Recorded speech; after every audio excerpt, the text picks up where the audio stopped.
mungkin kaitan kejadian antara ada salah satu warga saya ataupun keluarga di Desa Mulyasari, yaitu Pak Ara CS, terus keluarganya 3 orang, yaitu Ara, Aceh, dan Dadang.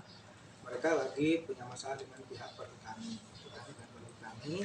dan kaitan mungkin sidang-sidang yang mungkin boleh dirasakan ya ikrah lah ataupun kalah gitu kan. Dan bagian waktu itu 2 minggu sebelum pemberitaan itu terjadi di kemarin kejadian atau demo ke BPMPD dan Inspektorat itu, kami pemerintahan desa termasuk saya sebagai ketua LMDH ada laporan dari RPH maupun dari Aspar Perhutani kaitan adanya pengukuran dari salah satu lah gitu kan ke wilayah Desa Mulyasari. Sedangkan surat tugas pengukurannya itu ke Desa Mulyasjati, desa tetangga Mulyasari. Dan pas pengukurannya itu masuk wilayah hutan Desa Mulyasari. Nah, kami dari RPH minta bantuan LMDH untuk mendampingi ke lapangan. Coba kami ngutus anggota LMDH Desa Mulyasari waktu itu hampir 6 orang atau 5 orang mendampingi pengukuran itu. Coba kami lihat ternyata sama perhutani termasuk sama anggota LMDH surat tugasnya itu ke desa tetangga Mulyasjati. Oh, pengukuran masuk wilayah desa kami sampai 8 hektar, 8 bidang lah. Ini sempat langsung saya pulang dari Garut waktu itu habis diklat, saya coba silaturahim ke BPN minta klarifikasi. Ya, kata BPN emang jadi mereka tidak tahu posisi tanahnya itu lapangan ataupun peta perhutani. Ya, akhirnya clear dengan BPN. Nah, terus dari pihak perhutani mungkin menyampaikan kepada ADM KPH Purwakarta dari RPH Jambe dan Asper, dan langsung tindak lanjut mungkin lapor ke Kementerian Lingkungan Hidup. Turunlah 2 minggu sebelum ada pemberitaan ini dari Kementerian Lingkungan Hidup Gakum, tim dari Gakum dari Kementerian 5 orang.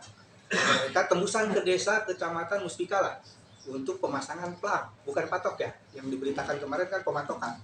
Dan di sini saya sebagai ketua LMDH, saya tidak berat ke, walaupun saya menjabat jadi ketua LMDH karena saya pengen ngurus hutan juga, tapi boleh dikatakan saya tidak memihak ke perhutani maupun ke warga saya. Tetap saya penengah lah jalur saya, yang intinya saya ngejabat kepala desa, dan itu sesuai aturan saya jalankan. Dan itu saya dengan waktu itu 3 desa, Mulyasari, Mulyasjati, dan Kutanegara turun ke lapangan untuk pemasangan plang mendampingi kementerian dari tim Gakum dan perhutani.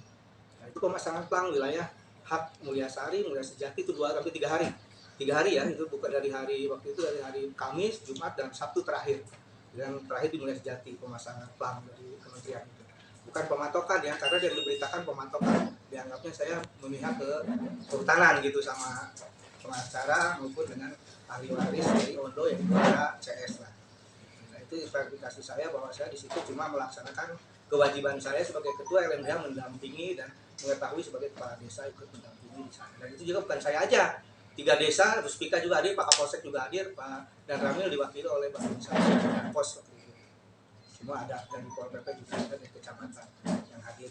Jadi yang diberitakan, yang diramaikan kan saya sebagai kepala desa. Padahal fotonya bareng-bareng di situ kan, ramai lah di situ. Ada juga dari pimpinan dari Gakumnya Pak Dedi waktu itu yang hadir, dan mereka nginep di Wisbel di Karawang 3 hari karena pengen supaya lebih tahu bahwa itu wilayah perhutani. Dan ternyata mungkin imbasnya dari awalnya ada perseteruan antara mungkin ahli waris dengan perhutani, yaitu ada CS, mungkin ada tadinya masalah tanah lah gitu kan. Dan saya sempat bantu dari awal waktu saya menjabat periode pertama 2008 saya sampai 2014 menjabat, dan mereka ada jual beli dengan Hajina dari 2012, dan saya 2013 bantu lah mereka sesuai dengan waktu itu dengan Pak Camat, waktu itu Pak Asep Cece yang udah pensiun.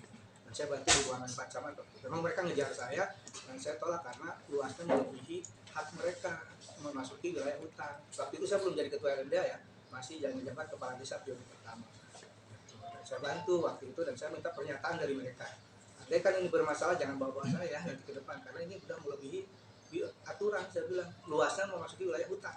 Dan mereka kan bermasalah waktu itu setelah setting saya lengser ngejabat, saya vakum kan 1 periode. Nah, mereka bermasalah dengan kehutanan dan sidang kalah lah gitu kan. Dan sekarang sampai pihak yang pembelinya kalah, terus ganti yang punya tanah yang dimajukan lagi dengan pengacara. Dan mereka demo-demo kehutanan kemana, nggak pernah konfirmasi ke desa. Mereka berdemo mengatasnamakan warga Mulyasari sampai bis-bisan. Ada teman-teman media mempertanyakan waktu itu ya, mempertanyakan benar gak, terus dari Kak Intel juga mempertanyakan, dari Polsek benar gak warga Mulyasari demo. Nggak ada, warga saya cuma 3 orang itu, Ara, Aceh, dan Dadang yang ikut demo, yang lainnya saya nggak tahu. Nah, itu coba konfirmasi saya, waktu itu saya udah bantu mereka, kok malah mereka sekarang ganti serang saya gitu kan. Karena saya udah bantu dan saya masih waktu itu oke, saya tanda tangan, tapi harus pernyataan. Saya bilang bahwa ada masalah ke depan jangan bawa saya, kamu harus bertanggung jawab karena ini udah menyangkut wilayah hutan, saya bilang, melebihi lah. Dan saya di sini tidak udah bantu mereka, udah bijak lah sebagai kepala desa. Dan juga saya sekarang pengen mengurus hutan saya karena pangkuan saya dulu dipegang oleh Mulia Sejati, dan saya cuma kembalikan supaya Mulia Sejati punya hak hutan juga. Dan alhamdulillah saya lagi benahi dari sekarang. Makanya saya lagi benahi dengan Perhutani, dengan 3 desa yang berbatasan supaya hak-hak wilayah itu termasuk warga itu tidak berseteru karena batas hutan. Makanya saya lagi benahi dari sekarang. Gitu kan. Dari awal saya menjabat dipercaya jadi ketua LMDH, saya terus benahi, dan alhamdulillah hak Mulia Sari yang tadinya seluas 56 hektar sekarang menjadi 320 hak wilayah hutannya. Yang Mulia Sejati yang ada 1.800 sekian keambil sama memang dulunya wilayah kita gitu, walaupun kita tetap boleh dikatakan warisan karena itu desa induk ya. Saya Mulia Sari juga pemecahan desa Mulia Sejati, dan kehutanan pun kemarin kita urus yang tadinya 56 hektar menjadi 320 hektar, itu masuk wilayah. Berarti kan saya kerja sebagai kepala desa dan ketua LMDH mengurus hak-hak wilayah desa saya. Dan itu menjadi kebanggaan buat saya dan warga saya bahwa wilayah hutan kita sebenarnya luasnya segitu 320 hektar, dan itu udah kembali lagi, dan kita coba mengelola ke depannya supaya ajang bermanfaat buat pemerintahan desa maupun dengan masyarakat. Potensi-potensi yang ada di Mulia Sari akan saya kembangkan. Nah, itu tujuan kami, bukan berarti kami mau mengusik mereka.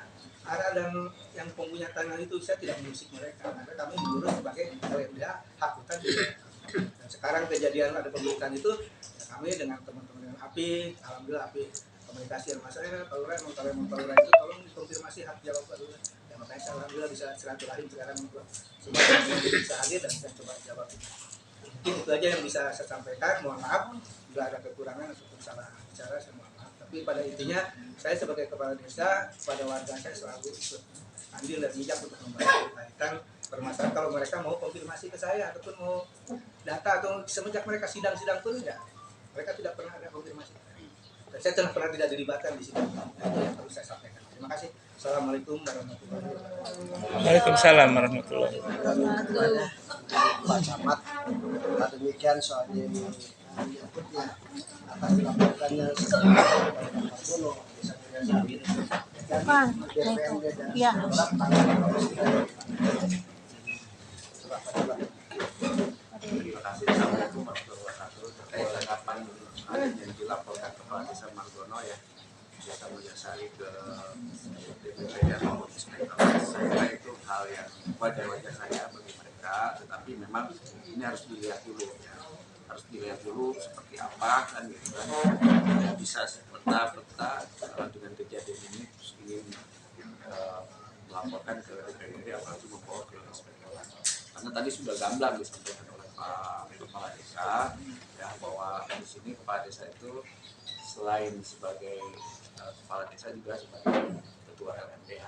Nah, memang yang sangat kami sayangkan sebetulnya dari pertama itu Kepala Desa ini sudah memberikan pelayanan yang cukup baik lah buat mereka, tapi kenapa pelayanan yang ini malah dijadikan sedikit permasalahan ya. Ini hanya sebenarnya miskomunikasi aja. Kalau mereka mau ngobrol dengan kepala desa, ini tidak akan terjadi seperti ini ya. Saya sangat khawatir lah hal ini menjadi juga saya kasihan sebenarnya kepada masyarakat kami ya, masyarakat kami yang ikut dibawa-bawa untuk masalah ini. Berarti artiannya itu wajar-wajar saja ucapan dari Pak Camat sendiri mengenai pelaporan dari DPMD maupun Inspektorat sebagai pernah jawaban Pak Camat wajar-wajar saja. Wajar saja, silakan aja kalau kan nanti kan bisa dilihat gitu ya, detailnya ini apakah memang perlu kan gitu. Nanti biar DPMD yang menanggapi sama Inspektorat. Menurut Pak Camat, ini kan ada suatu pemberitaan yang bilang kepala desa menyalahgunakan wewenang. Itu menyalahgunakan wewenang itu di sebelah mana? Yang membicarakan menyalahkan wewenang siapa? Ya ada suara gue. Iya, saya tidak pernah yang menyatakan menyalahkan. Yang jelas tidak ada aturannya Pak Lurah tidak boleh menjadi ketua LMDH. Kalau ketua partai itu baru nggak boleh, itu politik. Tapi kalau menjadi ketua LMDH itu nggak ada aturan tidak boleh, nggak ada, tidak melarang, tidak ini. Berarti itu nggak benar ya? Saya tidak menyatakan itu tidak benar, karena di sini tidak ada. Saya baca aturannya bahwa Pak Lurah tidak boleh menjadi ketua LMDH, sampai saat ini tidak ada, kan gitu. Pak Lurah Pak Lurah masang plang itu posisi Pak Lurah sebagai kepala desa atau sebagai ketua LMD? LMDH kan diundang untuk mendampingi. Oh iya, karena di pemberitaan Pak Lurah sebagai kepala desa. Iya, mereka tidak tahu saya ketua LMDH. Oh itu ya. Berarti jelas ya. Iya, Udah, oke, siap. Berarti semuanya udah clear nih. Dalam artiannya dari 10 instansi yang hadir, ya kan yang jadi pertanyaan semua publik atau wartawan, oh Tuban Lurah Mangunkusumo saja yang dilaporkan, itu yang jadi pertanyaan. Itu banyak. Karena lagi dan hadir itu karena lagi bermasalah. Kan gitu. Karena memang sebelumnya kita juga sudah dipanggil ke DPRD, kita dipanggil kan gitu. Kemudian di pengadilannya kita sudah menjadi tergugat. Tergugat saya tergugat 2, ini tergugat 3, Bapak kan maksudnya turut tergugat kan? turut tergugat. Lah maksudnya kenapa saya dijadikan turut tergugat? Padahal dulu Pak Asep Cece itu membantu mereka. Ya kan gitu, mendatangkan kan mulai dari surat keterangan mereka, kenapa jadi kita yang tergugat? Kalau Itu betul yang saya kan bukan wajib gugatan. Iya, Sebagai maksudnya saksi, seperti ini. sebagai Ketika saksi. kepala desa dengan camat mengeluarkan surat keterangan pelayanan buat mereka, itu menjadikan dasar mereka untuk menjadi tergugat seperti itu. Itu yang saya bingung. Ya, Karena makanya waktu kami itu belum ada kejadian kirain pemasangan Lurah dengan Pacam itu tergugat gitu turut maksudnya. tergugat. Turut kan? Iya. Hanya sebatas saksi kalau tergugat. Iya, sebenarnya Sebenarnya saksi. dari Tapi masalahnya kan akarnya dari surat keterangan yang dikeluarkan padahal untuk membantu mereka. Iya. ada permasalahan yang berutang lah warga Iya, saya. karena mereka ada permasalahan dikeluarkanlah surat. Itu suratnya membantu mereka, tapi kenapa kita jadi tergugat? Saya sebagai instansi kecamatan gitu. Jadi pas kemarin pemasangan plat dikait-kaitkan dengan kasus mereka. Padahal kan saya tidak ada tujuan dengan mereka yang sekarang mendemo saya. Tidak Saya memasang ada. plat karena kaitan ada salah pengukuran dari pihak BPN dengan ada yang mereka mohon ke BPN, ternyata surat tugas yang 1 hektar 5.000 wilayah desa Mulia Sejati mengukurnya ke wilayah saya sampai 8 bidang. Dan itu yang jadi komplain kami dan coba dibahas dengan Perhutani, ya akhirnya dari Kementerian KLHK turunlah gabungnya 5 orang tim dan memasang plan untuk lebih jelas lah. Dan itu saya mendampingi. Terus gini Pak. Kalau penggugat itu sebagai punya waris atau emang penggarap Pak? Waris. Waris. Almarhum bapaknya dia di situ. Terus pandangan Pernah gimana? terjadi jual beli pada waktu itu. Ya sudah 12 kan. Terus pihak pembeli pernah juga ada digugat. Ya mungkin mereka kan berseteru dengan Perhutani. Dan dari situ saya nggak pernah dilibatkan. Gitu. Terus Pak Kepala Desa tergugat, Pak Camat tergugat. Menurut Bapak bagaimana Pak? Pandangan Bapak itu? Kan tadi saya sampaikan, saya heran ketika kita mengeluarkan surat ya untuk mereka membantu mereka, lalu kenapa kita yang jadi turut tergugat? Itu aja sih. Jadi pada inti garis besarnya untuk pertemuan hari ini semua insan media dikatakan yang sudah garis besar Pak Lurah tidak matok. Pak Lurah tidak matok. Isinya itu dalam sini pertemuan hari ini ya Pak Lurah. Ya. Saya menyaksikan untuk pemasangan plang sebagai tadi ketua. LMDH. Nah itu jangan sampai salah penulisan ya. Jangan salah penulisan seperti itu. Saya mendampingi aja. Baik ya. Ada yang pertanyaan lagi? Jadi yang memasang plang itu mereka ya, dari Kementerian hanya mendampingi. Boleh tahu Pak kalau pelangnya itu apa bunyinya? Ya itu masuk wilayah hutan. Masuk lagi. Batas itu. Batas.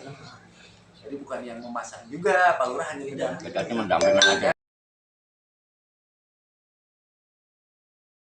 Kan gitu.